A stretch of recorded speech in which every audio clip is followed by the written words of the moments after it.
J'ai hâte de vous présenter le serviteur de Dieu Marcel Van, qui est vietnamien, né en 1928, mort en 1959 dans le nord du Vietnam, dans un camp communiste. Marcel, depuis tout petit, était désireux de devenir prêtre. Ses parents, n'ayant pas la possibilité de lui offrir des études, ni un cadre minimal de subsistance, l'a confié à un curé dans une paroisse dans laquelle il va passer de nombreuses années. Malheureusement, dans cette paroisse, les prêtres, les catéchistes et toutes les personnes présentes dans cette cure ont abusé de sa confiance, l'ont humilié et n'ont pas montré un bel exemple. Et pourtant, le petit Marcel a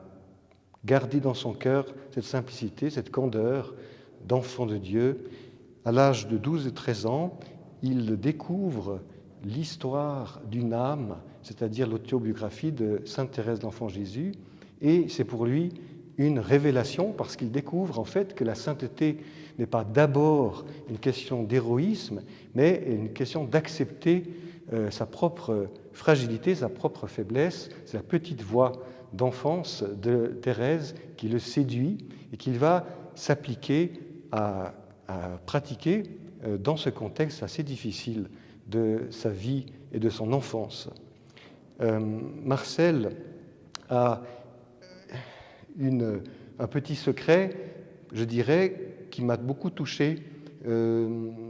quand j'étais moi-même futur prêtre et où j'ai fait connaissance de sa personnalité, à savoir ce qu'il appelle le sacrifice de la joie. Ça consiste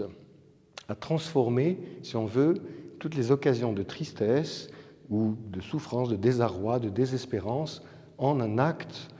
de joie pour faire plaisir à Jésus, comme il aimait le dire. Autrement dit, il ne s'agit pas de faire semblant qu'on n'est pas triste, de faire semblant qu'il n'y a pas de mal présent ou quoi que ce soit, mais au contraire de choisir, pour faire plaisir à Jésus, eh bien, d'accueillir son amour dans toutes les circonstances et détails de nos vies, quoi qu'il arrive. Et j'aime beaucoup cette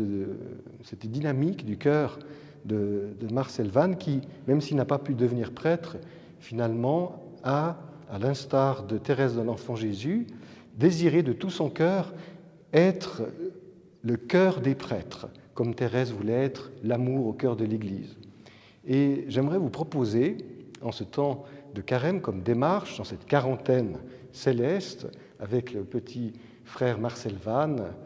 de s'exercer à ce sacrifice de la joie, comme il l'appelle, autrement dit, à découvrir, à adopter ce réflexe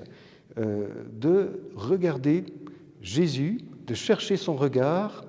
et de lui sourire chaque fois que nous serions tentés de nous désespérer ou de nous renfermer sur nous-mêmes. Voilà le petit exercice que je vous propose pour cheminer vers la joie pascale, parce que finalement, c'est dans les petites choses de chaque jour qu'on peut déjà anticiper la victoire de l'amour dans nos vies.